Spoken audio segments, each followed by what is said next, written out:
Hello everyone, welcome back to the Spill Spot. And आज हम बात करने वाले एक ऐसी एक्ट्रेस के बारे में जो गूगल पर सडनली ट्रेंड कर रही है, चारू असोपा। एक रीसेंट वीडियो में उन्होंने कपड़े बेचते हुए देखा गया, जिसके बाद सोशल मीडिया में लोगों ने ये सवाल उठाया, चारू असोपा अपने कपड़े क्यों बेच रही है? क्या उनकी फाइनेंशियल कंडीशन इतनी खराब हो गई है? कुछ लोगों ने उनके लिए सिंपैथी दिखाई तो कुछ लोगों ने उनको जज करना शुरू कर दिया। लेकिन इस पूरी कहानी के पीछे बहुत सारी चीजें हैं। चारू का ये वीडियो वायरल होने के बाद लोग इमोशनल भी हो गए, स्पेशली क्योंकि चारू अब एक सिंगल मदर है, एक्टिंग से ब्रेक ले चुकी है एंड मुंबई छोड़कर किसी और शहर में शिफ्ट हो गई है। इस वीडियो में हम उनकी कंप्लीट जर्नी को डिस्कस करेंगे, उनकी शादियां, ब्रेकअप्स, करियर स्ट्रगल्स और वो क्या वजह हो सकती है जो आज उन्हें ये स्टेप लेना पड़ा। सबसे पहले बात करते हैं चारू की पहली शादी की, जो 2007 में हुई थी। चारू ने कभी भी अपने पहले हस्बैंड का नेम पब्लिक नहीं किया, लेकिन मीडिया रिपोर्ट्स के हिसाब से वो बीकानेर के एक बिजनेसमैन थे। उनका वो रिलेशनशिप 9 to 10 ईयर्स चला एंड देन 2016 में दोनों ने डाइवोर्स लेने का फैसला किया। उसके बाद चारू को मेरे अंगने में शो में एक इम्पोर्टेंट रोल मिला, जहां उनकी मुलाकात हुई नीरज मालविया से।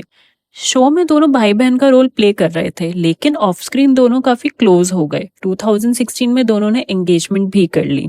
वेडिंग प्लानिंग शुरू हो चुकी थी, कार्ड्स प्रिंट हो गए थे, डेट्स डिसाइड हो गई थी, लेकिन 2017 में नीरज ने एंगेजमेंट तोड़ दी।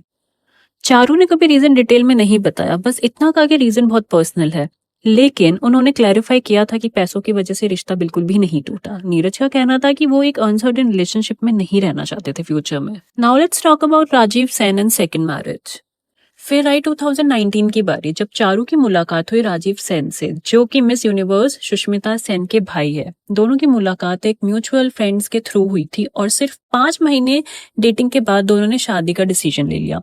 शादी हुई जून 2019 में, लेकिन चारू के अकॉर्डिंग प्रॉब्लम्स तो शादी के नेक्स्ट डे से ही शुरू हो गई थी। एक बार वो राजीव के साथ ओबेरॉय मॉल गई थी, जहां एक प्रोड्यूसर ने उनकी तारीफ की। चारू को लगा राजीव खुश होंगे, लेकिन उन्होंने सीधा मुंह बना लिया, बात करना बंद कर दिया और वो कोल्ड बिहेवियर शादी भर चलता रहा। 2020 में न्यूज आई कि दोनों अलग हो रहे हैं, लेकिन इनिशियली दोनों ने कोई भी स्टेटमेंट नहीं दिया। बाद में चारू ने कंफर्म किया कि हाँ, दोनों अलग रह रहे हैं एंड रिलेशनशिप पर काम करने की भी कोशिश कर रहे हैं। 2021 में चारू एंड राजीव के घर एक बेटी का जन्म हुआ, जियाना। बच्चे के लिए दोनों ने मिलकर एक और चांस देने का फैसला किया, बट अगेन 1 साल बाद भी दोनों के बीच में चीजें ठीक नहीं हुई एंड 2022 में दोनों ने डाइवोर्स फाइल किया। लेकिन फाइनल डेट के एक दिन पहले डाइवोर्स कैंसिल कर दिया, थिंकिंग मे बी एक और बार ट्राई करना चाहिए उनकी बेटी के लिए। पर सारी कोशिश के बाद भी ये शादी नहीं टिक पाई एंड फाइनली 2023 में दोनों ने ऑफिशियली अलग होने का डिसीजन लिया। Now let's talk about allegations and behaviour issue. Charu ने काफी सीरियस एलिगेशन लगाए। उन्होंने बोला कि Rajeev verbally and physically abusive थे। वो अक्सर बिना बताए घर छोड़कर चले जाते थे और अपने कपड़े, डॉक्यूमेंट सब ले जाते थे बिना किसी एक्सप्लेनेशन के। चारू ने ये भी बताया कि राजीव उनके करियर को लेके इनसिक्योर थे। अगर चारू किसी मेल को एक्टर के साथ शूट करती थी तो राजीव उन्हें टॉक्सिक मैसेजेस भेजते थे, जिससे उनका मेंटल पीस खराब हो जाता था। बाद में चीटिंग एलिगेशंस भी सामने आए। राजीव ने चारू पर इल्जाम लगाया कि उनका अफेयर करण मेहरा के साथ था, सिर्फ एक प्रोफेशनल रील बनाने के बाद। करण मेहरा ने क्लियर किया था कि उनका चारू से 10 साल से कोई कांटेक्ट नहीं था। दोनों सिर्फ ये रिश्ता क्या कहलाता है में काम कर चुके थे और बस एक इवेंट में कैजुअली मिले थे। We were colleagues because we worked in Rishta about more than 10 years ago. And of course, I was married also. So there is no point of me getting into anything or otherwise. And everybody knows it also. करण ने ये भी बताया कि चारू ने खुद call करके माफी मांगी थी कि उनकी वजह से वो कंट्रोवर्सी में आ रहे हैं फालतू में। Past marriage truth. राजीव ने ये भी एक्यूज किया था कि चारू ने उनसे अपनी पहली शादी छुपाई थी, लेकिन चारू के अकॉर्डिंग ये था कि राजीव को उनके बारे में हर एक चीज पहले से ही पता थी। चारू ने ये भी कहा कि राजीव सब पहले से जानते थे एंड शायद उन्होंने खुद कहा था कि आई एम वेरी प्राउड कि तुमने इतनी हिम्मत दिखाई है अपनी लाइफ में आगे बढ़ने के लिए। Life after divorce and money issues. Divorce के बाद चारू ने अपनी बेटी जियाना के साथ नई लाइफ स्टार्ट करने का डिसीजन लिया। वो इवेंट्स अटेंड करती थी, यूट्यूब चैनल चला रही थी, लेकिन एक्टिंग प्रोजेक्ट्स उनके पास बहुत कम आ रहे थे। उन्होंने रिसेंटली मुंबई छोड़कर बीकानेर शिफ्ट होने का भी डिसीजन लिया। उनका कहना था कि वो ऑनलाइन काम करके अपना मैक्सिमम टाइम अपनी बेटी को देना चाहती है, लेकिन लोगों को लग रहा था कि शायद वो कुछ फाइनेंशियल इश्यूज फेस कर रही है, स्पेशली जब उनका वीडियो वायरल हुआ सोशल मीडिया में जिसमें वो kurti, suit and sari online बेच रही थी। इस वीडियो के बाद कई लोग इमोशनल भी हो गए, लेकिन कुछ लोगों ने सोशल मीडिया में ट्रोलिंग करना स्टार्ट कर दिया। कुछ लोगों ने कहा she is a hypocrite, don't believe her. weren't they on a vacation together few months back? Yeah, true, in Dubai, kabhi they are together and sometimes they are not, cannot understand. Yes, she is extremely problematic. I'm from Rajasthan and I know her family personally.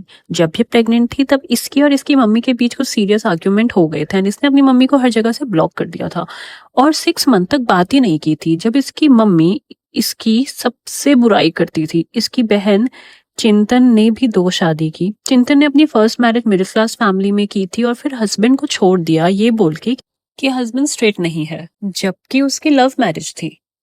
Charu ने इस controversy को लेके एक interview में बताया कि मुझे काफी कमेंट्स मिल रहे हैं कि मैं सिंपैथी ले रही हूँ। कब? मैं अपना बिजनेस कर रही हूँ और मैंने इस बारे में कोई हंगामा भी नहीं किया। आप लोगों ने मेरा वीडियो वायरल किया है। अब आप लोग कह रहे हो कि मैं कपड़े अच्छे से नहीं दिखा रही हूँ, दिखाती, पर उसके लिए एक सेटअप चाहिए होता है जो मैं अफोर्ड नहीं कर सकती। तो मैं क्या करूँ? मैं ऑलरेडी कर रही हूँ, मैं ऑलरेडी अपना बेस्ट दे रही हूँ। उन्होंने ये भी कहा कि हर छोटी बात पे लोग उन्हें जज कर रहे हैं, जो कि गलत है। अगर वो छोटी मोटी चीजें लेने का प्लान करती है जैसे कि कर्टेन्स या सोफा, तो लोग उन्हें चीप कह देते हैं। उन्होंने हाईलाइट किया कि अगर आपको चीप लग रहा है तो आप बदलवा दो। प्लीज मुझे मत बताओ कि मुझे अपनी लाइफ कैसे जीनी है। मैं वही कर रही हूँ जो मेरे बजट में पॉसिबल है। प्लीज जियो और जीने दो। आप अपनी लाइफ एंजॉय करो, मुझे भी शांति से जीने दो।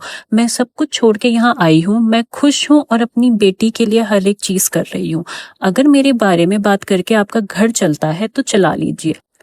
अब मुझे फर्क नहीं पड़ता अगर आप मुझे या मेरे कैरेक्टर को जज करना चाहते हो, करो जो करना है। सो गाइस, सच तो ये है कि डाइवोर्स के बाद लाइफ किसी के लिए भी इजी नहीं होती है, स्पेशली एक सिंगल मॉम के लिए जो पब्लिक आई में हो। फाइनेंशियल प्रेशर, करियर का ब्रेक, इमोशनल ट्रॉमा, सब कुछ एक साथ आता है।